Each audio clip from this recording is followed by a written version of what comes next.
Cette séquence constitue la suite des deux séquences où j'ai parlé des étapes de la fécondation chez l'espèce humaine. Donc, vous pouvez trouver sur la chaîne une première séquence appelée fécondation 1, où je parle des événements qui se passent entre la rencontre des gamètes et la pénétration du spermatozoïde. Ensuite, dans la séquence fécondation 2, vous allez trouver l'ensemble des événements qui se passent suite à la pénétration des spermatozoïdes dans l'ovocyte 2 jusqu'à la fusion des noyaux des pronucléides et la formation d'une cellule œuf ou un zygote qui va immédiatement entamer une première mitose et arriver donc à un embryon formé de deux cellules qu'on appelle les blastomères. Dans cette troisième séquence, je vais continuer avec les événements qui vont se passer au niveau de la trompe de Fallope, ensuite au niveau de la cavité utérine et de la paroi utérine. Donc c'est une séquence qui va parler de la suite de la fécondation. Donc, principalement, la migration de l'embryon dans la trompe et sa fixation à la dentelle utérine. Cet événement qu'on appelle la nidation. Ensuite, qu'est-ce qui se passe dans les quelques premiers jours après la nidation? Et je vais m'arrêter là parce que ça ne fait plus partie du programme officiel. On est arrivé dans la séquence fécondation 2 à un embryon qui est composé par deux cellules identiques, diploïdes toutes les deux, qu'on appelle les deux blastomères.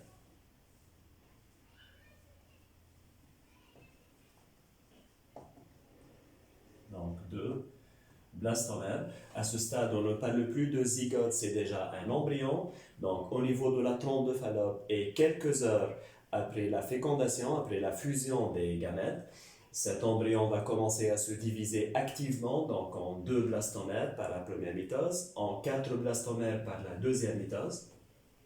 Donc, on parle ici de l'embryon en segmentation. La segmentation désigne les premières mitoses de l'embryon où les cellules filles ne sont pas encore différenciées, elles sont toutes semblables, elles sont toutes identiques, elles ne possèdent pas de fonction bien déterminée. Donc l'ensemble des premières mitoses de l'embryon sont qualifiées de segmentation. Cet embryon est en train de se diviser activement et en même temps il est en train de progresser le long de la trompe de Fallope en direction de l'utérus. Il va atteindre l'utérus environ 3 à 4 jours après la fécondation. Donc 3 à 4 jours. Après la fécondation, je vais mettre F pour dire fécondation. Cet embryon est composé de 64 blastomères. C'est un embryon qu'on appelle la morula. Donc morula composée de 64 cellules. Donc, c'est cet embryon qui va quitter la trompe de Fallope pour se retrouver dans la cavité de l'utérus. 3 à 4 jours à partir de la fécondation, ça veut dire que dans un cycle supposé formé de 28 jours, cette morula va apparaître environ le jour 17, jour 18. Je rappelle qu'au niveau de l'ovaire, le jour 17 ou bien le jour 18 du cycle correspond à un corps jaune qui est en train de se développer, qui est en train d'augmenter ses sécrétions d'ostradiol et surtout de progestérone pour assurer la dentellisation de la paroi utérine. Dentellisation, c'est l'ensemble des structures de l'endomètre utérin capables d'accueillir un embryon. Il y a 3 conditions qui doivent être remplies pour que l'endomètre puisse accueillir l'embryon et assurer sa fixation. Une épaisseur suffisante d'au moins 5 à 7 mm chez l'être humain, des vaisseaux sanguins très nombreux, très ramifiés et très spiralés, et des glandes en tube qui sécrètent une substance nutritive, le glycogène. Donc, cette morula va atteindre la cavité utérine parallèlement à la préparation de la dentelle grâce aux hormones envoyées par le corps jaune. Cette morula va continuer à se diviser par des mitoses, mais la structure va fortement changer. On ne parle plus de morula, on parle du blastocyste.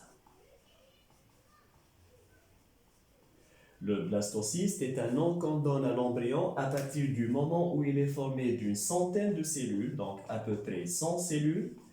Les cellules commencent déjà à se différencier, surtout un ensemble de cellules périphériques de l'embryon, donc des cellules périphériques du blastocyste, qui vont commencer à avoir une structure spéciale, des fonctions bien déterminées. Cette structure est appelée le trophoblaste.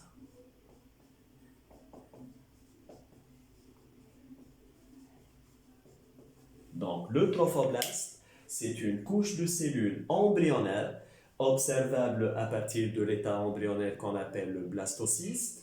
Ce trophoblaste va être très important dans les premiers moments de la fixation de l'embryon à la dentelle utérine. Voilà donc, j'ai représenté la dentelle utérine avec les capillaires sanguins qui sont spiralés, avec les glandes en tube qui sont déjà remplis de glycogène, parce que le blastocyste atteint l'endomètre utérin environ 7 jours après la fécondation. 7 jours après la fécondation, donc si on suppose que la fécondation a eu lieu le jour de l'ovulation ou le lendemain, donc 7 jours après la fécondation, ça sera le jour 21, le jour 22 du cycle, et justement grâce à une synchronisation très importante dans l'activité sexuelle de la femme. Synchronisation, ça veut dire un certain parallélisme entre l'activité des différents organes de l'appareil génital. Donc, grâce à cette synchronisation, le blastocyste va atteindre l'endomètre à un état où il est parfait, entre guillemets, où toutes les conditions sont remplies pour qu'il puisse s'implanter et commencer son développement. Donc, je vais ajouter une petite légende au schéma. Ces structures correspondent aux glandes en tube qui sont tortueuses, ça veut dire ramifiées, et sécrétrices de glycogène. Le glycogène, donc, c'est un sucre, c'est un polyoside qui va être absorbé par l'embryon dans les premiers jours de son implantation pour permettre de nourrir ses cellules. Je vais aussi nommer les vaisseaux sanguins qui sont spiralés. Donc voilà un vaisseau sanguin spiralé. Bien sûr, la spiralisation n'apparaît pas sur ce genre de coupe, c'est une coupe transversale, on va juste voir la section du vaisseau sanguin. Donc qu'est-ce qui va se passer? Je reviens à ce trophoblaste, donc ces cellules en face de l'endomètre utérin, en face de la dentelle. Ces cellules au contact de la dentelle utérine vont déclencher des mitoses très rapides, mais ce sont des mitoses un peu spéciales dans le sens où les cellules filles ne vont pas se partager le cytoplasme. C'est un phénomène qu'on appelle la cytodiérèse. En principe, à la fin d'une mitose, les deux cellules filles se partagent le cytoplasme. On dit par cytodiérèse. Eh bien, ces cellules du trophoblaste, en se multipliant par mitose, vont communiquer les unes avec les autres en quelque sorte dans un même cytoplasme. Ça veut dire que toute une masse cellulaire va se former grâce à ces mitoses. Ce sont des cellules qui sont reliées les unes aux autres par le cytoplasme. Ces cellules sont capables de sécréter des enzymes spéciales qui vont perforer la dentelle utérine, c'est-à-dire creuser, trouer dans la dentelle utérine, permettant ainsi à tout l'embryon de pénétrer dans la dentelle utérine, et c'est cet événement qu'on appelle l'anidation.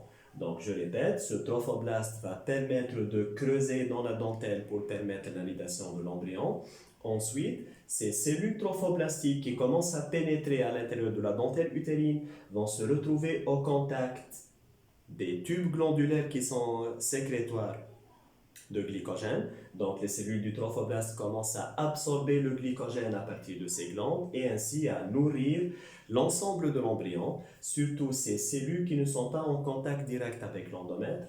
Ces cellules, ce sont des cellules embryonnaires qui vont par la suite donner les différentes parties du corps de l'embryon, mais on est encore très loin de ce stade. Donc, je reviens au schéma. Ce trophoblaste a permis l'implantation de l'embryon. On va distinguer dans ce trophoblaste deux structures qui vont commencer à apparaître, c'est-à-dire que les cellules du trophoblaste vont encore se différencier en deux catégories de cellules. Il y a les cellules qui sont en train de creuser dans la dentelle utérine.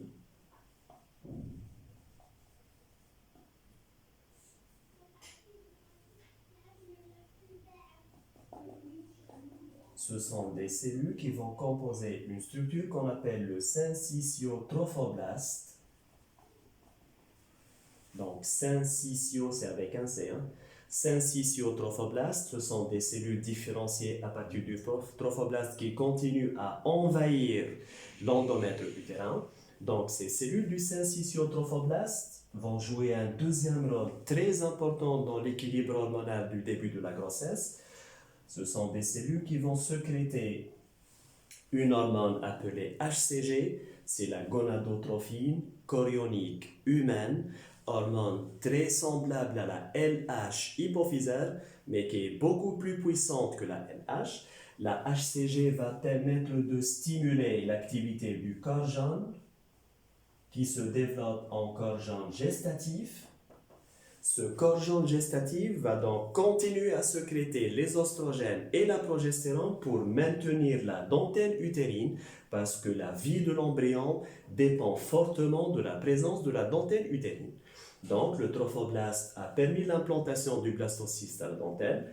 Ensuite, une partie de ce trophoblaste qu'on appelle le syncytiotrophoblaste a sécrété une hormone HCG similaire à la LH qui va permettre de maintenir le corps jaune gestatif et ainsi de maintenir en place la dentelle utérine, ce qui va entraîner la disparition des menstruations et c'est l'un des premiers signes qui permet à une femme de penser qu'une grossesse a commencé.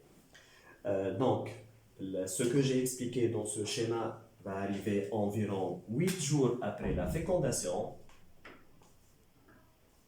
Donc, 8 jours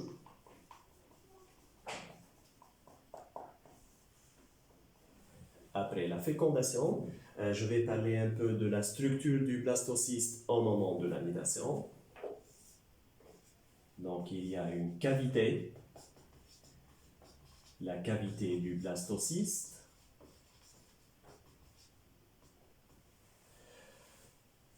L'ensemble de ces cellules que j'ai représentées en bleu qui sont en face de la dentelle utérine constituent le bouton embryonnaire. Ces cellules du bouton embryonnaire vont par la suite former 3 feuillets. Donc des feuillets qui vont donner, des feuillets ça veut dire des couches cellulaires qui vont donner les différents organes de l'organisme, mais là on va sortir du programme officiel de 4e année en sciences expérimentales, et bien sûr les cellules qui entourent l'embryon, que j'ai déjà nommées, ce sont les cellules du trophoblaste. Ces cellules du trophoblaste, j'ai dit qu'elles ont donné le syncytiotrophoblaste qui a sécrété la HCG, mais il y a une autre partie du trophoblaste qui va donner le cytotrophoblaste. C'est par ce cytotrophoblaste que vont se faire les échanges entre le sang maternel et le sang fœtal. C'est l'un des rôles du futur placenta, donc cette structure qui va permettre à l'embryon de prélever ses besoins, puiser ses besoins à partir de la circulation de la mère et jeter ses déchets dans la circulation maternelle. Je passe donc au dernier schéma qu'on peut observer à partir du 10e jour, donc 10 jours après la fécondation. Donc, qu'est-ce qui s'est passé? Les cellules du syncytiotrophoblaste vont continuer à se diviser par mitose. Donc, là, le syncytiotrophoblaste va prendre de plus en plus d'espace. Il continue à envahir la dentelle utérine, de telle sorte que tout l'embryon, tout le blastocyste va pénétrer en totalité dans la dentelle utérine. Il va complètement se cacher, entre guillemets, dans ce nid. C'est pourquoi on dit nidation. Donc, plus il se développe, plus ce syncytiotrophoblaste se développe, plus il entre en contact avec les capillaires sanguins de la dentelle, avec les glandes dentubes sécrétrices de glycogène, donc il continue à puiser le glycogène à partir des glandes dentubes, et surtout, il commence à former des liens anatomiques étroits avec la circulation sanguine de la mère. Donc, le sang maternel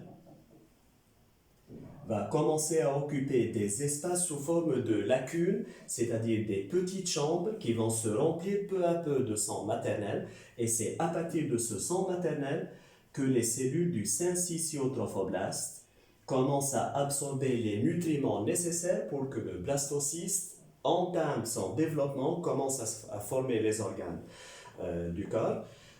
Donc à ce moment, il va y avoir une connexion entre la circulation sanguine maternelle, les structures qui se trouvent dans la dentelle utérine, et l'ensemble des cellules de l'embryon, et on peut dire à partir de ce moment que la grossesse a vraiment été déclenchée Donc, ce syncytiotrophoblaste va continuer à sécréter de la HCG, bien sûr, pour maintenir le corps gestatif, pour que la dentaire reste en place.